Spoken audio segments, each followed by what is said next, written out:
ఫిబ్రవరి 11వ తారీఖున సత్యవర్ధన్ వంశీ ఇద్దరి మీద వీళ్ళు ఎఫ్ఐఆర్ రిజిస్టర్ చేశారు. కోర్టును తప్పుదోవ పట్టించారు అని వంశీని సత్యవర్ధన్ మీద వీళ్ళు తప్పుడు కేసు వీళ్ళు బనాయించారు.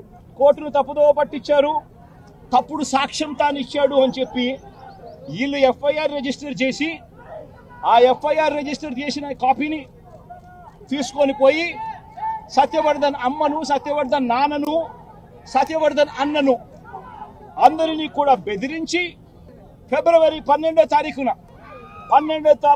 తారీఖున సత్యవర్ధన్ అన్న దగ్గర నుంచి ఒక తప్పుడు కేసు వాళ్ళ అన్నతో పెట్టించారు. ఏమని పెట్టించారు? ఈ వ్యక్తి సత్యవర్ధన్ అనే వ్యక్తిని కిడ్నాప్ చేసుకొని పోయారట. అది ఎవడో చూశాడట. ఆ మనిషి దగ్గర 20,000 రూపాయలు, సత్యవర్ధన్ అనే వ్యక్తి దగ్గర 20,000 డబ్బు ఉంటే ఆ డబ్బులు కూడా లాక్కున్నారంట. లాక్కుని కిడ్నాప్ చేసుకొని పోయారట.